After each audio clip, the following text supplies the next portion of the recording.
అదే RTV app వార్తల్ని క్షణాల్లో చదివే అవకాశం ఉంటుంది. ఒక న్యూస్ పేపర్, ఒక టెలివిజన్ ఛానల్ మీ చేతుల్లో ఎప్పుడూ ఉంటాయి.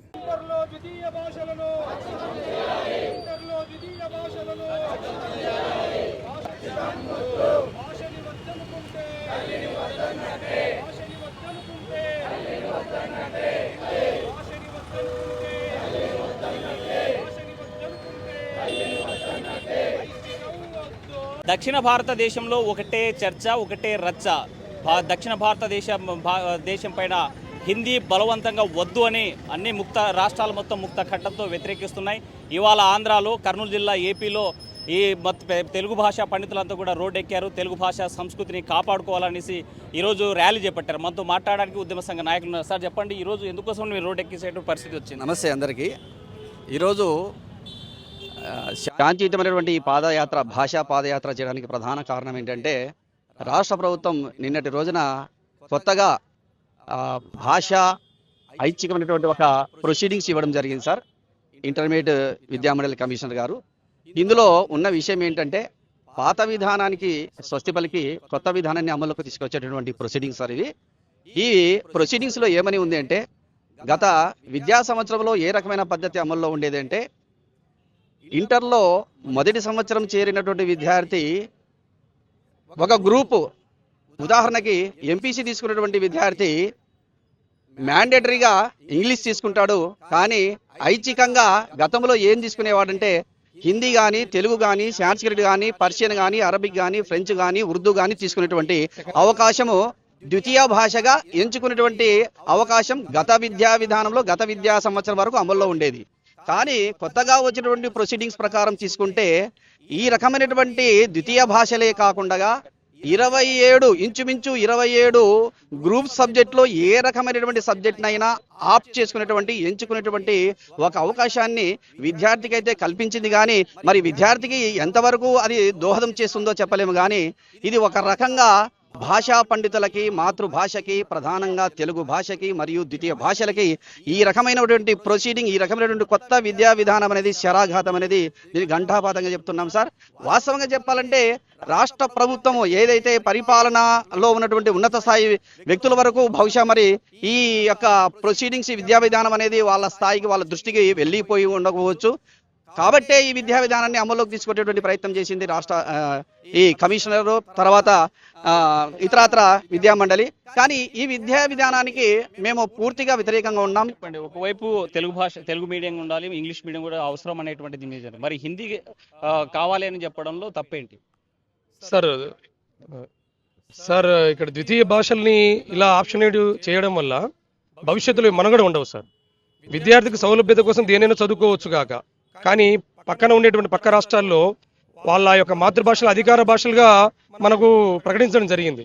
అలాంటిది ఇక్కడ మన రాష్ట్రంలో మన మాతృభాషకి పెద్దపీట వేయకపోవడం వల్ల భవిష్యత్తులో మాతృభాషకి వాటిల్లే ప్రమాదం ఉంది. కాబట్టి చదువుకోవడానికి మాతృభాష ఖచ్చితంగా అవసరం. అది 1వ తరగతి నుంచి 10వ తరగతి వరకైనా, ఇంటర్ అయినా, డిగ్రీ అయినా. ఎందుకంటే ఇక్కడ చదివేటువంటి పునాది పిల్లవాడికి అనేక రకాల నీతి రూపంలో కానీ, వాడి యొక్క వ్యక్తిత్వ వికాసంలో కానీ ఖచ్చితంగా దోహదపడుతుంది. కాబట్టి మిగతా భాషలు ఎంతో, ఇక్కడ ద్వితీయ భాషలైనటువంటి తెలుగు మరియు సంస్కృతం, హిందీ, అరబిక్ ఏవైతే మనకు ఇంటర్మీడియట్లో ఉన్నాయో, 2వ భాషలుగా అంటే సెకండ్ లాంగ్వేజెస్గా ఉన్నాయో, ఇంతవరకు వాటిల్లో ఒకటిని ఎన్నుకునేటువంటి పద్ధతి ఉండేది. కానీ ఇప్పుడు అలా కాదు. గ్రూపుల్ని కూడా కలిపేసి 27 ఆప్షన్స్లో ఒకటి ఎన్నుకోండి అని చెప్తున్నారు. అలా చెప్పడం వల్ల ఏమవుతుంది, రాను రాను రాను తెలుగు తీసుకునే విద్యార్థి తగ్గాడు అనుకోండి, తెలుగు ప్రమాదం అనేటువంటిది, సంస్కృతానికి ప్రమాదం అనేటువంటిది, అంటే మొత్తం భాషల మనుగడకే ముప్పు వాటిల్లేటువంటి ప్రమాదం ఉంది. కాబట్టి భాషల పుట్టుకే మనోవికాసానికి, మానవ వ్యక్తీకరణకు, భావ సంభాషణకు. అలాంటప్పుడు వాటిని మనము అనగదొక్కడం ఎంతవరకు అండి? ఇది ఆలోచించాలి. ఇంటర్మీడియట్ విద్యామండలి కమిషనర్ మేడం గారు కానీ, ప్రభుత్వం గారు కానీ, నారా లోకేష్ గారని పునః సమీక్షించి దీనిపై సముచిత నిర్ణయం, గత విధానంలో ఉన్న నిర్ణయం, విద్యార్థి భాషల్లో ఏదో ఒకటి తీసుకోవాలి. కానీ భాషనే పక్కన పెట్టేసి మిగిలినవి చదివితే సరిపోతుంది అంటే, అమ్మను పక్కన పెట్టి మిగిలిన వాడిని చూసుకో అంటే, పిన్నమ్మకు పెద్దమ్మకు ఏ అమ్మకు మేము మర్యాద ఇయ్యము, మిగతా బంధువులతో నువ్వు ఉండన్నట్టు ఉంటుంది. భాషలని తల్లులు వంటివి కాబట్టి. మీరు చెప్పండి, ఈ బలవంతపు హిందీ అమలు పట్ల రాజకీయ పార్టీల వైఖరి చూడాలి. ఇంటర్మీడియట్ వ్యవస్థలో రాబోయే సంవత్సరం నుంచి ఈ ఐచ్ఛిక సబ్జెక్టులను అంటే ద్వితీయ భాషా సబ్జెక్టులను ఐచ్ఛికంగా మార్చేటువంటి ఒక నిర్ణయాన్ని తీసుకోవడం జరిగింది. అంటే ఇప్పుడున్న పోటీ యుగంలో ప్రైవేటు, కార్పొరేటు, గవర్నమెంట్ ఇదంతా చూసినట్లయితే కనుక ఈ సైన్స్ పైన ఒక ఫోకస్ ఉంది. ఫిజిక్స్, కెమిస్ట్రీ, మిగతా దానిపైన. ఎందుకంటే రేపు నీట్ కానీ, జేఈ కానీ దేనిలో చూసినా కూడా ఈ సబ్జెక్టులు ప్రాధాన్యత వహించినటువంటివి. సరే, మనకు విజ్ఞానం అనేది అవసరం. మనం అభివృద్ధి చెందాలంటే విజ్ఞానం అనేది, సైన్స్ అనేది డెవలప్ కావాలా, సైన్స్ పరంగా మనం ముందడుగు వేయాలా. అంత మాత్రాన మనకు జన్మనిచ్చిన, మనం మనుగడ చెందిస్తున్నటువంటి ఏదైతే మన భాష, మాతృభాష అనేది ఉందో దాన్ని పాతాళానికి తొక్కడం అనేది చాలా విచారకరం. అది గతంలో ఒక సంవత్సర కాల క్రితంలో మన కేంద్ర ప్రభుత్వము అయోధ్య రామాలయాన్ని ప్రతిష్టాత్మకంగా ప్రపంచమే తిరిగి చూసే విధంగా ఆ రామాలయాన్ని నిర్మించి ప్రపంచ నలుమూల నుంచి భక్తులందరూ వచ్చి సందర్శించే విధంగా తయారు చేసింది. మరి రాముడు అనేవాడు ఎవరు? రాముడు అనే ఆయన చరిత్రను ఎవరు చెప్తున్నారు? మనకు ఒక రామాయణం చదివితే తెలుస్తుంది. కృష్ణుడి గురించి అంటే ఒక భాగవతం చదవాలా. దాని అదేవిధంగా రామాయణ, భాగవత, ఇట్లాంటి పురాణాలన్నీ కూడా అవి తెలియాలంటే మనకు ముందు భాష తెలియాలా. ఫస్ట్ మన క్లాస్ రూమ్ లో ఒక టీచరు ఆ పురాణాల గురించి చెప్పినప్పుడు మన చరిత్ర ఏంది, మన రాజులు ఎవరు, మన మనుగడ ఏంది, మన ఉనికి ఏంది అనేది మనకు అర్థమవుతుంది. ఇప్పుడు ఆ భాషనే తీసేసినట్లయితే మనకు రాముడి గురించి తెలియదు, కృష్ణుడి గురించి తెలియదు, అవతారాల గురించి తెలియదు. అసలు మన మానవ మనుగడ అనేది ప్రశ్నార్థకంగా మారేటువంటి ప్రమాదం ఉంది. ప్రభుత్వానికి ఏం చెప్పదు? ఇంటర్మీడియట్లో ద్వితీయ భాషలుగా సంస్కృతము, తెలుగు, హిందీ ఇలాంటి భాషలు అనేటువంటివి పూర్వం నుండి ప్రవేశపెట్టడం జరిగింది. ఇప్పుడేమవుతున్నదంటే ఈ సంవత్సరం నుంచి నూతన కొత్త విద్యా విధానం అన్నట్టుగా ఈ సెకండ్ లాంగ్వేజ్ ఏవైతే ఉన్నాయో వీటిని ఐచ్ఛికం చేస్తున్నాము. ఈ గ్రూప్ సబ్జెక్ట్స్ అనేటువంటివి కూడా ఎన్నుకొని చదువుకోవచ్చు ఎంబైబీసీ విద్యార్థులు అనేటువంటి వాళ్ళు. మరి ఇలాంటివి రాబోయే కాలంలో విద్యార్థులకు మంచి చేస్తాయి అనేటువంటి ఉద్దేశం చేత అక్కడ ప్రవేశపెట్టడం జరిగింది.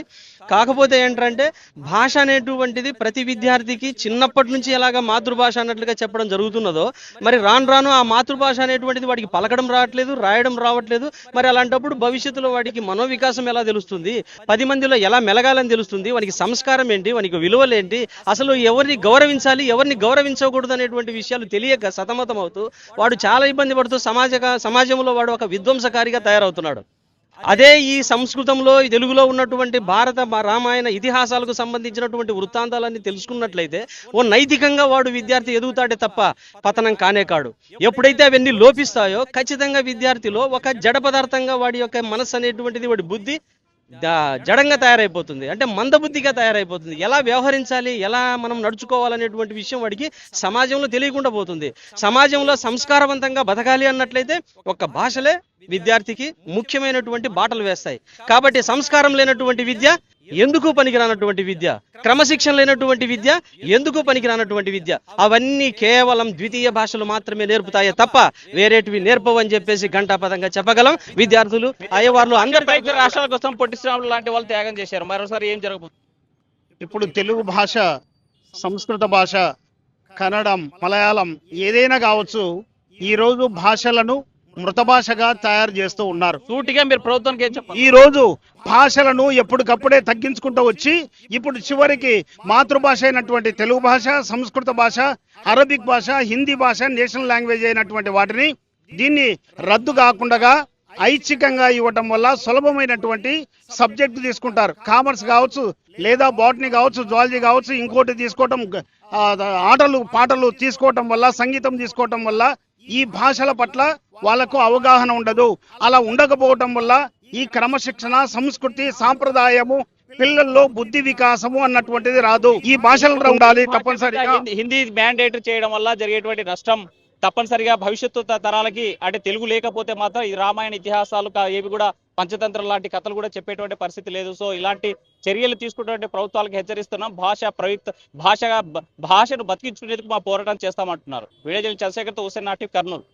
మరిన్ని వీడియోస్ కోసం ఛానల్ ని సబ్స్క్రైబ్ చేయండి. లేటెస్ట్ అప్డేట్స్ కోసం వాట్సాప్ ఛానల్ ని ఫాలో చేయండి. అండ్ లింక్ డిస్క్రిప్షన్ లో ఉంది.